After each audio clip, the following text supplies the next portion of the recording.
come by now. There. Those aren't the real lights. What's happening?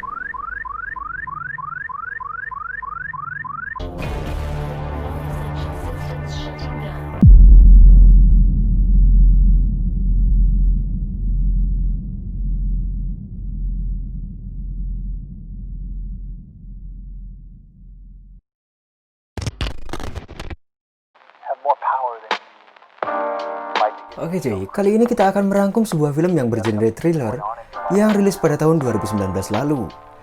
Film ini berjudul Survival Box. Film ini berkisah tentang beberapa orang yang terjebak dalam suatu bunker raksasa yang dimana bunker tersebut digunakan untuk misi penyelamatan dari berakhirnya dunia ini. Lantas apakah orang-orang ini akan selamat pasca kiamat? Mari simak video alur film berikut ini.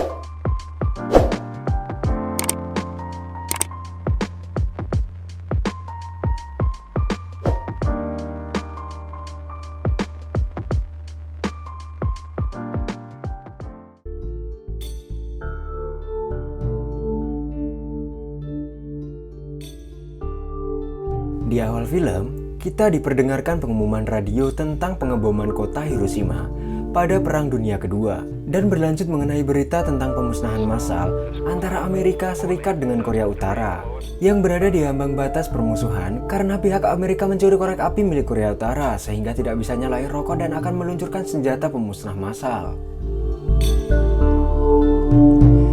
Kemudian awal scene kita diperlihatkan Chris Brejen yang sedang mengadakan pesta di rumahnya usai lulusnya ia dari bangku SMA. Chris sendiri adalah anak orang kaya dari keluarga Philadelphia. Kemudian Chris masuk ke rumah temannya yang bernama Kit yang sedang menyaksikan berita di televisi mengenai Presiden Amerika Serikat yang membuat tweet akan meluncurkan rudal nuklir dalam 45 menit ke depan.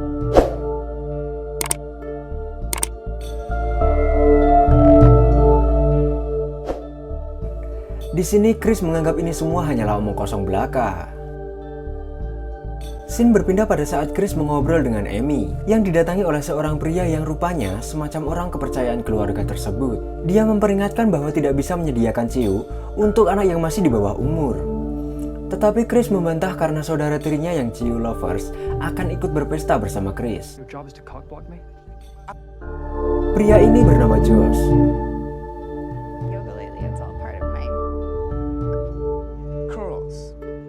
Chris menghampiri Josh karena disuruh oleh ibunya untuk foto keluarga. Di saat yang bersamaan, saudara tiri Chris datang. Dia bernama Scott, seorang penggemar ciu dan temulawak.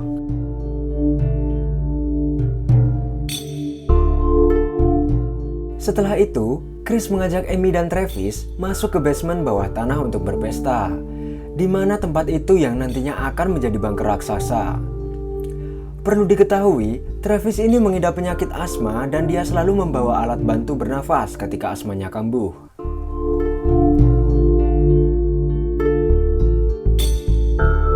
Mereka semua berpesta diiringi musik oleh Sagita Record dan tabuhan kendang Cak Mamat.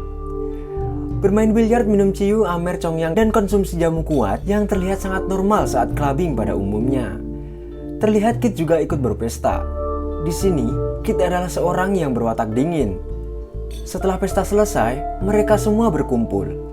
Semua yang ada di sana masih melayang karena kebanyakan minum ciu. Tetapi tidak untuk Scott, yang masih lanjut minum ciu dan mengkonsumsi jamu. Di sini, Kit menghampiri Scott, dan ternyata Kit juga seorang penggemar temulawak bubuk. Di sini, Scott berniat mengajak ngobrol Camilla dan membuatnya tertawa. Tetapi justru malah perkataan Scott telah menyinggung Camilla dan membuatnya pergi dari sana. Scene berpindah pada saat orang kepercayaan keluarga Philadelphia diperintahkan sang ibu untuk menyuruh anak-anak tersebut keluar dari ruang bawah tanah. Sesampainya di sana, orang kepercayaan keluarga ini langsung memerintahkan untuk keluar dari sana dan memberikan waktu untuk membersihkan tempat itu dalam 10 menit. Tetapi mereka tak menghiraukannya. Scene berpindah pada saat Amy pergi ke kamar mandi untuk buang air besar beserta beban hidupnya. Di sini, Amy terlihat sangat stres dan seperti menyembunyikan sesuatu yang akan terungkap di akhir nanti. Tapi, belum juga jadi berak, tiba-tiba listrik di tempat itu padam dan membuat Amy ketakutan. Guys.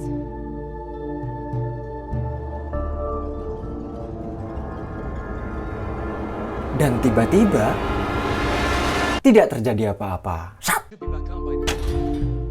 Akhirnya listrik kembali menyala, tetapi diiringi dengan sirine dan semua pintu tertutup secara otomatis.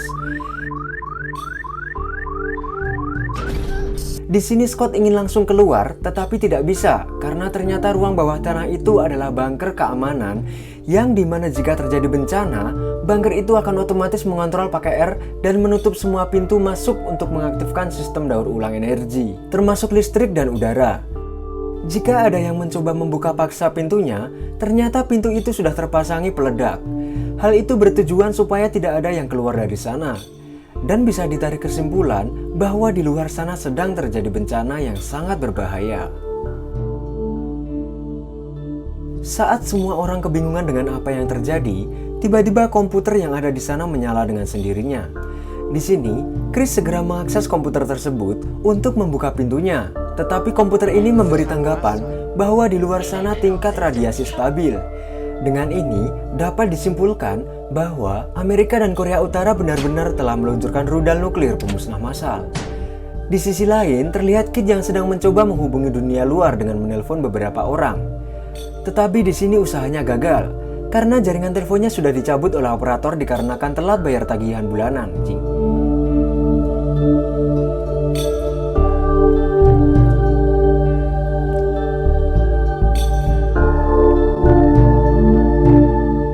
Di saat yang lain bingung dengan nasib keluarganya, di sini Chris diperlihatkan mencoba menghubungi dunia luar dengan radio. Di saat mereka sedang berkumpul untuk membahas ini semua, tiba-tiba Scott menunjukkan bahwa ibunya baru saja mengirimkan pesan ke ponselnya. Kemudian Scott menunjukkan ponsel itu ke semua orang yang ada di sana. Di sini, Scott langsung ingin keluar dari tempat tersebut. Tetapi Amy bilang bahwa satu pesan tidak menunjukkan ada orang di luar sana. Bisa saja itu cuma ngejam atau pending dan semacamnya. Di sini Scott tetap kokoh dengan keyakinannya dan menimbulkan perdebatan dengan Amy. Kemudian situasi mulai memanas ketika Kit tiba-tiba menodongkan pistol ke arah Scott dan bersumpah akan menembak kepalanya jika dia tidak meminta maaf. Kemudian Scott pun meminta maaf dan suasana kembali cair. I'm sorry, okay?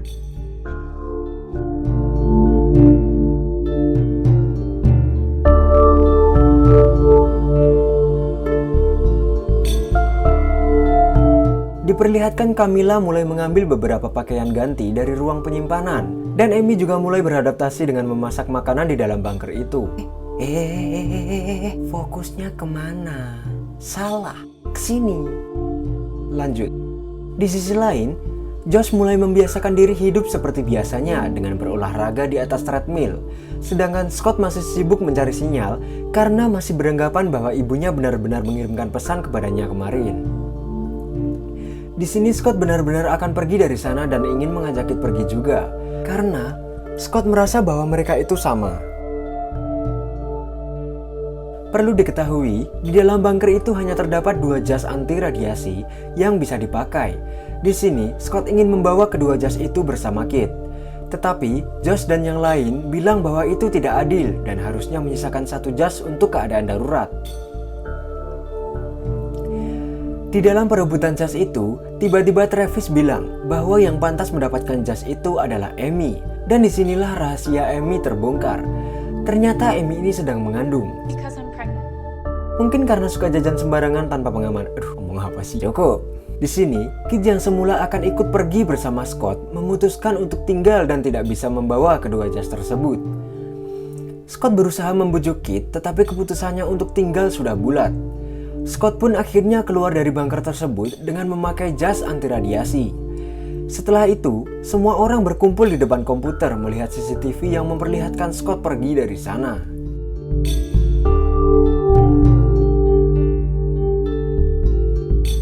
Semua orang berkumpul di gudang penyimpanan dan berencana untuk bercocok tanam secara hidroponik demi bisa menghemat cadangan makanan. Tetapi, di sini Kit memberikan usul yang tak terduga, bahwa akan lebih baik jika Amy menggugurkannya karena lebih aman dan akan menghemat sumber daya. Semua orang terkejut dan terdiam seketika.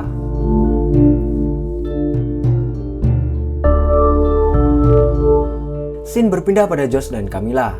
Camilla bilang bahwa dia mencurigai Kit dan tidak menyukainya. Di sini, Scott yang udah berdiri, maksudnya posisinya berdiri, maksudnya sudah berdiri di depan pintu, tidak menanggapi apa yang dibicarakan Camilla. Bukannya hidroponik, mereka malah langsung bercocok tanam di ladang Camilla yang sudah lama tak diberi pupuk organik. Anjing, mau apa sih masak? Setelah itu, Josh membayangkan sedang jogging di alam liar yang sejuk dengan pepohonan rindang di sekitarnya.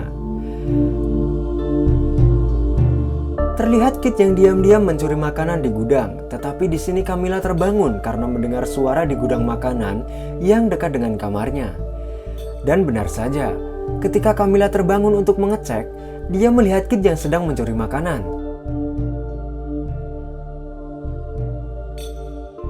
Keesokan harinya, Camilla melaporkan apa yang dia lihat itu kepada Chris. Tetapi di sini Chris belum bisa mempercayainya karena belum ada bukti yang cukup. Chris terus-terusan mencoba meminta bantuan di radio, tetapi tak ada satupun tanggapan dari luar. Pada saat yang bersamaan, terlihat di CCTV Scott ingin kembali masuk ke sana. Dia membawa beberapa tulisan di kertas, dan alangkah terkejutnya,